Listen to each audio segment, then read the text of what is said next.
Kisos apa kisos? Oh, dipenggal. Kisos itu kisos apa? Diberikan yang namanya hukuman sesuai dengan apa-apa yang dilakukan. Dalam Al-Quran, wa yukhrijullahu yaumal qiyamati kitaban yalqahu mansyuran. Iqra kitabak kafa binafsikal yauma 'alaika hasiba. Jadi nanti di yaumil akhir itu kita bakal dikasih yang namanya sesuatu. Apa sesuatu itu? Sesuatu itu adalah seperti yang namanya buku atau sesuatu yang namanya kitab.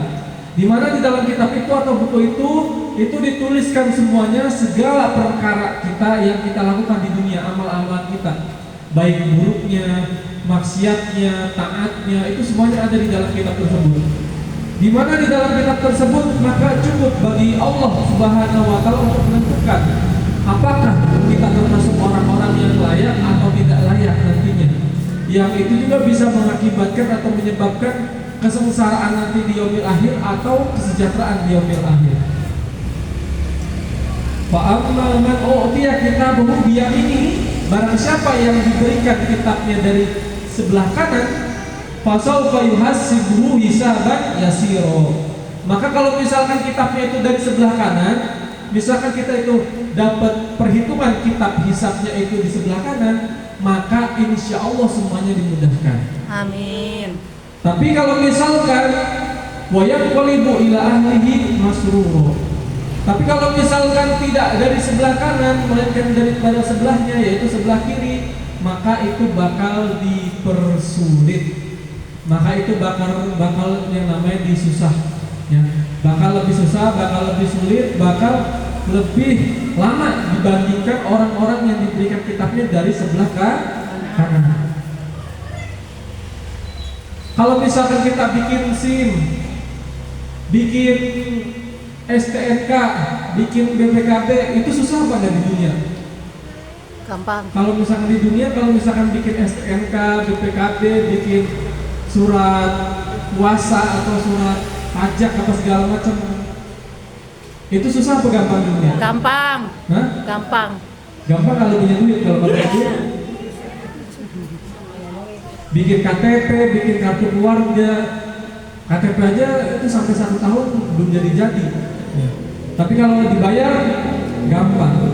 Nah kalau misalnya kita tahu rasanya susahnya bikin KTP, rasanya bikin SIM, rasanya bikin kakak itu benar-benar susah di dunia, maka nanti di akhirat itu atau nanti di yaumil akhir itu bakal lebih susah lagi diperhitungkannya, dihitungnya, dihisapnya orang-orang yang dapat kitabnya itu dari jadi sebelah kiri. Wa qala Rasulullah sallallahu alaihi wasallam, ma minkum min rijalin illa sakallamahu rabbahu wa laysa bainahu wa baina tarjamah. Di mana nanti tidak ada kata Nabi Muhammad SAW, nanti tidak ada yang namanya seorang hamba daripada Tuhannya, saya kalamu, dan dia berbicara dengan Tuhannya, walaysa bainahu wa bainahu tarjamah. Tidak ada di antaranya itu yakni terjemah atau penterjemah atau yang namanya wasilah. Ya, wasilah.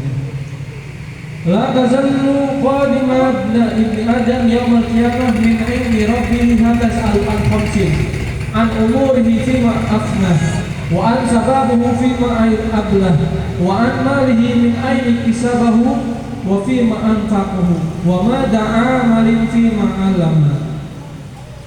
Jadi nanti seorang atau misalkan seluruh manusia itu bakal dihadapkan dengan Allah Subhanahu wa taala dan akan ditanyakan di dalam 5 hal, ya.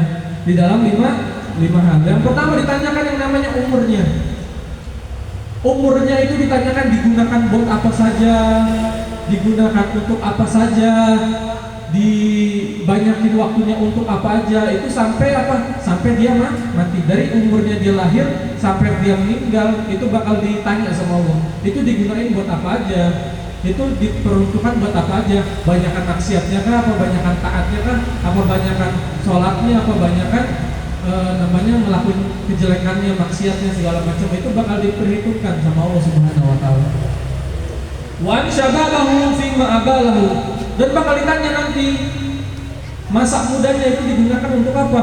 Apakah masa mudanya itu cuma digunakan untuk yang namanya foya-foya atau seneng-seneng, atau digunakan untuk yang namanya mencari ilmu, mengikuti pengajian, banyak sholat malam, atau melakukan ibadah-ibadah yang lain? Itu masa mudanya itu bakal ditanyain semuanya. Ya, nggak terkecuali, tanpa terkecuali. Bahkan nenek-nenek yang umur 100 tahun juga bakal ditanyain nanti masa mudanya itu untuk apa.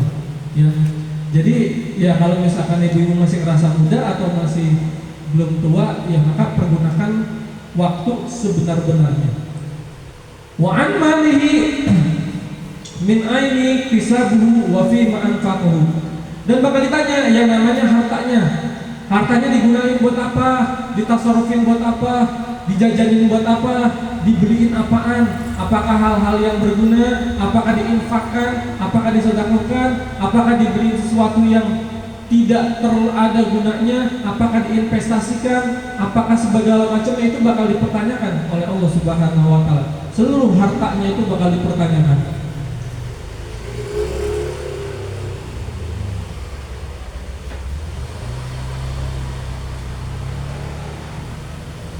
Terus yang terakhir, wa mada amalin fi ma ilmin. Dan ngapain aja di dunia ini? Wa mada amalin, dan amal apa aja yang kita lakukan? Perbuatan apa aja yang kita lakukan di dunia ini? Ya, dengan ilmu kita, ya dengan ilmu kita, dengan apa-apa yang kita ketahui. Apakah kita tahu hukumnya maksiat itu haram tapi masih kita lakukan? Apakah kita tahu bahwasanya meninggalkan sholat itu hukumnya haram tapi masih kita lakukan? Apakah kita tahu yang namanya melakukan perbuatan-perbuatan jelek itu kita hukumnya tahu tapi kita masih melakukan?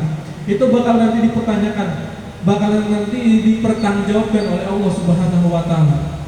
Jadi maka sebelum kita mati, sebelum kita masuk ke dalam liang kubur, masuk ke dalam lahat, maka kita harus siapkan daripada yang namanya perkara-perkara ini. Sehingga apa? Sehingga nantinya kalau misalkan dipertanyakan oleh Tuhan, ditanyain sama Allah, itu kita mampu buat menjawabnya.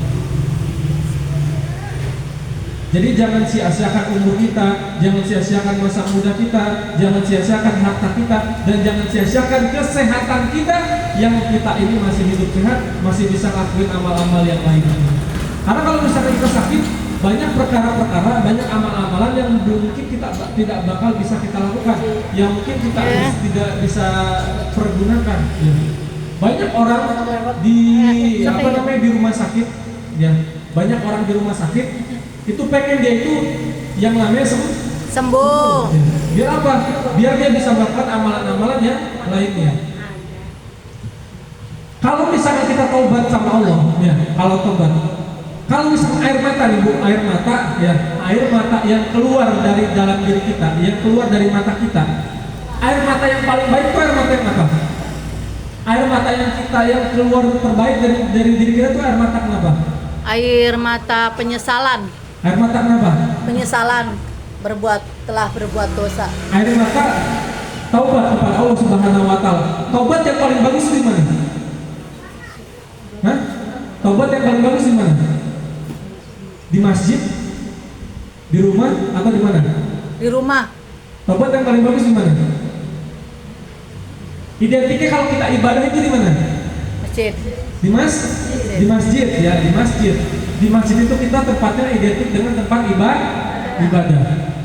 Pertanyaannya, lebih banyak mana orang yang nangis di rumah sakit sama orang yang nangis di masjid? Di rumah sakit. Kenapa? Karena sakitan atau ada yang meninggal keluarganya. Padahal seyogianya atau yang sepatutnya atau seharusnya harusnya lebih banyak air mata yang keluar di tempat-tempat ibadah, di masjid, atau misalnya kita punya tempat ibadah sendiri di rumah ataupun di tempat-tempat yang lain. Itu harusnya lebih banyak dibandingkan air mata yang keluar di rumah sakit. Tapi banyak orang yang menangis di rumah sakit. Nah ini perlu kita pertimbangkan. Jangan sampai kita lalai, jangan sampai kita menyia-nyiakan apa yang telah diberikan oleh Allah Subhanahu wa taala kepada diri kita.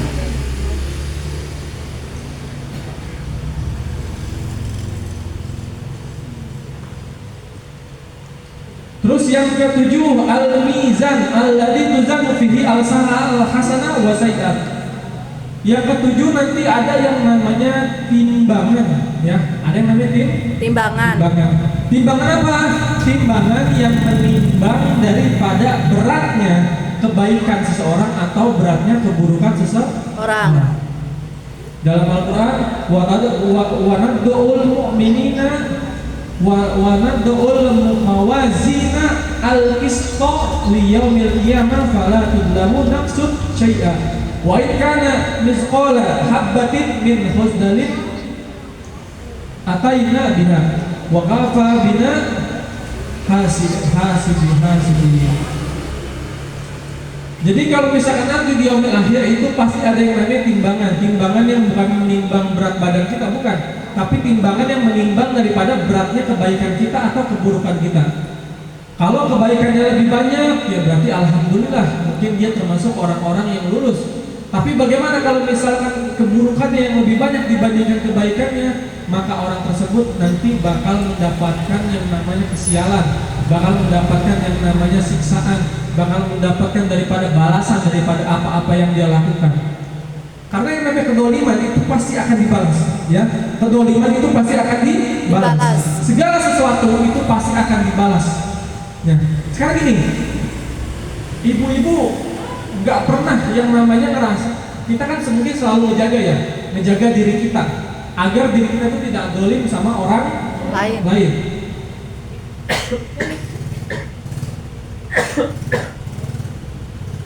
Ya. Jadi kita berhati-hati, sikap kita sama orang lain kita jaga, yang namanya kebaikan kita sama orang lain kita jaga, segala macamnya. Kita kan sama orang lain benar-benar berhati-hati kan, ya kan? Ya. Sama orang lain itu benar-benar berhati-hati, apa segala macamnya. Tapi ibu jangan salah, yang namanya kezoliman itu bukan cuma kezoliman kepada orang lain saja, tetapi juga bisa dolim kepada diri sendiri. Ya. Jadi kedoliman itu ada dua, kedoliman kepada orang lain, ada kedoliman kepada diri sendiri. Dan kita bakal yang namanya dihisab, yang bakal yang namanya dibalas oleh Allah Subhanahu wa taala karena kedoliman kita. Kalau kita misalkan seumpama kita nggak mau menolong orang lain di saat orang lain butuhkan yang namanya pertolongan, maka kita akan mendapatkan ditulis oleh malaikat kita mendolimi orang lain karena tidak mau menolong orang lain, atau kita memukul orang lain tanpa sebab, atau kita yang namanya merampok orang lain, atau kita korupsi. Nah itu bakalnya mendolimi, ditulis sama malaikat mendolimi orang lain. Lalu bagaimana yang mendolimi diri sendiri? Kayak kita nggak sholat, kayak kita meninggalkan kewajiban zakat, meninggalkan kewajiban puasa, meninggalkan kewajiban-kewajiban yang lainnya. Itu sama seperti kita mendolimi diri sendiri. Kenapa? Karena di dalam tubuh kita, baik dari ujung kepala sampai ujung kaki itu punya hak. Hak apa? Hak untuk mendapatkan daripada yang namanya persembahan atau beribadah kepada Allah Subhanahu wa taala. Kaki kita, dengkul kita, jidat kita, segala macamnya itu punya hak untuk yang namanya beribadah kepada Allah Subhanahu wa taala. Jadi jangan sampai kita mendolimi diri sendiri, apalagi mendolimi orang lain. Ya, karena semuanya bakal dihitung, semuanya bakal dihisab. Mama yang manusia sekolah darotin, khairan wa ma yang manusia sekolah darotin, sekecil apapun, ya, sekecil apapun itu bakal dihitung. Ya, kita punya utang 1.000, kita punya utang 1.000 sama orang lain, kita punya utang 1.000 sama tetangga kita, yang ternyata 1.000 itu menurut kita itu uang kecil, ya kan? 1.000 itu uang kecil. Tetapi nanti di yaumil akhir 1.000 itu bakal dipertanggungjawabkan di hadapan Allah Subhanahu wa taala. Itu pasti, dan gak bakal yang namanya berbohong, ya. Karena ini adalah sesuatu yang sudah ditulis baik di dalam nas ataupun di dalam sunnah, ya. Jadi kalau misalkan ibu-ibu nggak percaya dengan yang namanya hari pertimbangan, hari perhitungan, maka silakan ibu-ibu meninggal dari sekarang. Insya Allah nanti ibu-ibu bakal percaya semuanya. Terus yang ke-8, as-sirat, ya as-sirat. Sirat itu apa? Jembatan. Jembatan atau jalan. Wa huwa tariqun yudahu ala dhahri jahannam yamuru alaihi alwan wal ahirun ba'da sirafihim minal mawqif. Fatabata alaihi aqdamul mu'minin at-ta'inin yamuru alaihi ahlul jannah. Faminhum man yamuru alaihi kal mahatil basar. Wa minhum man yamuru alaihi kal birkin. Wa minhum man yamur walil kal jawad wa minhum yakunu bati'un sir alaihi. Jadi juga kita harus mengimani yang namanya as-sirat atau sirat, ya, atau jembatan, atau yang biasa kita pahami, yang biasa kita dengar itu adalah siratul mustaqim, ya, siratul mustaqim, siratul mustaqim, siratul ladzina an'amta alaihim yubi alaihim. Jadi apa artinya? Jalannya Lurus. jalan yang lurus apa? Jalan sendiri oleh Allah. Nah, jadi di sini yang dimaksud dengan sirat atau jembatan itu adalah sesuatu atau suatu jalan yang dimana jalannya itu jelas sekali, dimana kalau misalkan di bawah jembatan itu atau di bawah jalan itu terdapat yang namanya neraka. Yamurul awalun wal akhirun ba'da intisarihim minal mawqif fasabat alaihi aqdamal mu'minin at-tariq. Dan jembatan itu adalah jembatan penghubung antara suatu nanti tempat dengan suatu tempat lainnya, atau yang bisa kita sebut dengan surganya Allah Subhanahu wa taala. Maka kalau ketika seseorang itu bisa melewati daripada jembatan tersebut, maka ia termasuk ahlil jannah. Di mana jembatan tersebut itu orang-orang jalannya nggak semuanya sama, ya, jalannya nggak semuanya sama. Di mana jembatan itu semua orang itu jalannya tergantung, kecepatan jalannya itu tergantung daripada amalannya. Ada yang jalannya itu sama seperti jalannya orang biasa, ya, jalannya seperti orang biasa. Berarti kalau misalkan jaraknya 30 kilo, maka jalannya juga 30 kilo. 30 kilo itu jauh apa enggak? Jauh. Ya, 30 kilo jauh apa enggak? Jauh. Nah, kalau misalkan yang biasa-biasa kayak gitu, itu biasanya orang yang banyak maksiatnya juga banyak taatnya. Jadi tengah-tengah, ya. Terus juga ada orang yang jalan, yang lewatnya itu sama seperti birkun. Birkun tuh kayak kilat, ya, kayak kilat. Kalau kilat itu cepet banget, ya. Kilat itu ada nggak? Satu detik itu ada, atau sepersekian detik lah, ya, itu kilat. Saking cepatnya kilat itu, ya, kadang mata manusia itu kadang nggak bisa melihat seperti apa kecepatannya. Nah, jadi ada orang yang nanti di sirat ini, itu dia itu bakal yang namanya lewat jalan itu sama seperti yang namanya kilat, jadi cepet banget. Ada juga yang jalan itu bener-bener lama banget.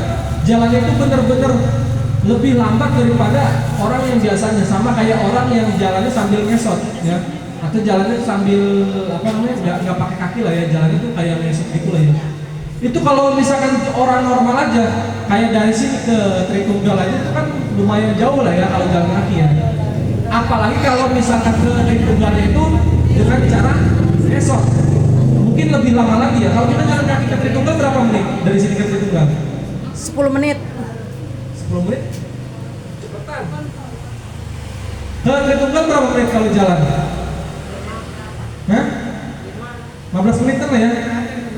15 menitan lah, ya. Bagaimana kalau kita ngesot? 1 jam. Nah, bisa lebih gitu, ya. Nah, itu.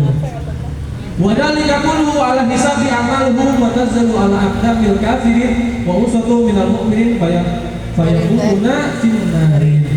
Nah, karena semuanya itu tergantung daripada amalan-amalannya, ya, tergantung daripada amalannya.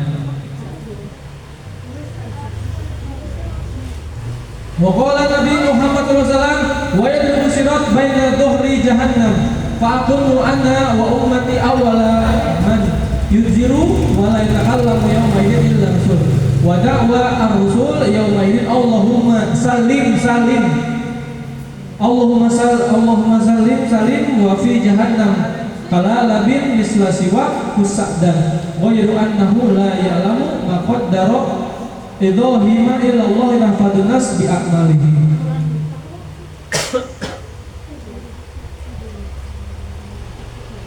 Jadi nanti yang pertama kali melewati daripada yang namanya jembatan itu atau sirat itu atau yang biasa kita tahu siratul mustaqim itu adalah umatnya Nabi Muhammad Sallallahu Alaihi Wasallam. Dan nanti kalau misalkan yang benar-benar dekat sama Nabi itu berangkatnya bareng, jalannya bareng, ya, jalannya bareng sama Nabi. Ya. Kalau misalkan jalan bareng sama Nabi udah pasti selamat. Kenapa? Karena nggak mungkin Nabi itu melihat daripada umatnya itu jatuh di depan matanya, nggak mungkin.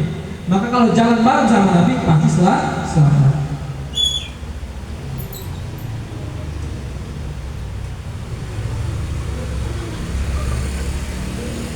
Terus yang ke-9 itu adalah al-haud, ya, al-haud. Nabi Muhammadin sallallahu alaihi wasallam. Apa itu haud? Ada tahu haud itu apa? Haud itu ini inna toina apa enggak usah? Hah? Apa? Enggak, bukan lanjutin ke al-kausar itu apa? Telaga. Nah, haud itu artinya adalah Telaga. Telaga, ya. Telaga apa? Telaganya Nabi Muhammad sallallahu alaihi wasallam. Haudi masyiratun syahri wa zawayuhu sawa. Ma hu abyad minal laban wa rihuhu atyab minal misik wa kazinahu kanujum sama min sarbi minha fala yadumu abada. Yang namanya telaga Nabi Muhammad SAW itu adalah telaga yang sangat luas, telaga yang sangat indah, telaga yang sangat hebat, di mana luasnya itu tidak terhingga. Yang mana airnya itu, ya, airnya itu telaga itu air. Kalau misal telaga kan pasti ada air, ada yang namanya airnya kan. Nah, airnya itu lebih putih dibandingkan air susu, ya, lebih putih dibandingkan air Susu. Air susu putih nggak? Putih. Putih. Nah, ada yang lebih susu apa? Ada yang lebih susu. Ada yang lebih putih dibandingkan susu. Apa? Telaganya Nabi. Dan wanginya atau baunya itu lebih wangi dibandingkan wanginya minyak misik. Ya.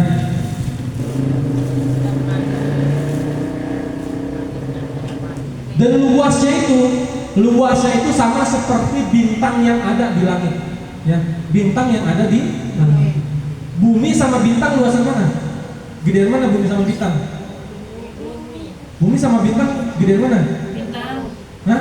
Bintang. Karena kan jarak jauh jadi berapa? Bumi sama bintang masih gedean bintang. Bintang sama planet-planet yang lain itu masih tetap gedean bintang. Ya, bintang itu lebih besar dibandingkan yang apa yang kita tahu. Ya, karena memang jaraknya terlalu sangat jauh lah, ya. Dan bintang itu jauh lebih gede dibandingkan yang namanya bumi. Antum bayangkan, bumi aja segini luas banget, ya. Segini luas banget aja kita belum pernah keliling bumi, di situ-situ aja, ya. Apalagi kalau misalnya kita bisa keliling bumi. Dan ini luasnya itu lebih luas daripada yang namanya bintang yang ada di langit.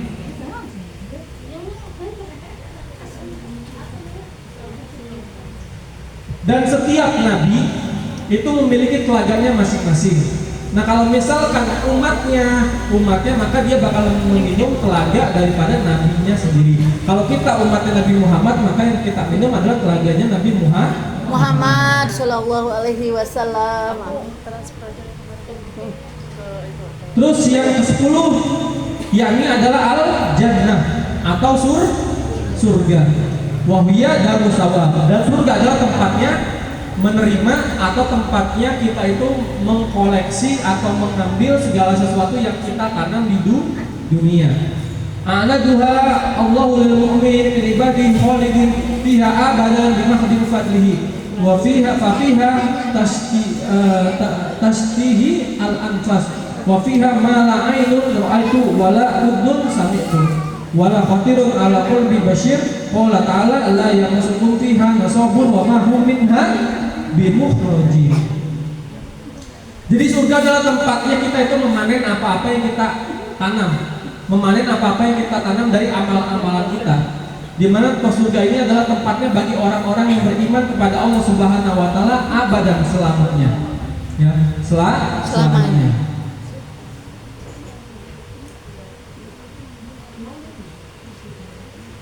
Terus yang ke-11 adalah neraka, an-narun atau neraka. Neraka itu apa? Tempat apa? Tempat darul iqab atau tempat daripada yang namanya penghukuman. Jadi apa-apa yang kita lakukan bakal dihukum nanti di neraka. Sekecil apapun perbuatan kita, seburuk apapun perbuatan kita, sebaik apapun atau apapun segala macamnya kemaksiatan yang kita lakukan, maka nanti bakal dibalas nanti di neraka. Yang ke-12 yang terakhir, yakni adalah ru'yatullahu jalalu fil jannah ala ma yalqihi bi jalalihi wa qutsin kamalihi. Dan nantinya kita di akhirat nanti, kalau kita benar-benar termasuk orang yang terpilih, termasuk orang-orang yang masuk surga, nanti kita bakal bisa melihat Allah Subhanahu wa ta'ala. Mau melihat Allah Subhanahu wa taala? Mau. Makanya masuk ke dalam Surga. Perbaiki amalan kita, tinggalkan larangan Allah dan taat kepada perintahnya Allah Subhanahu wa taala. Oke, ada pertanyaan?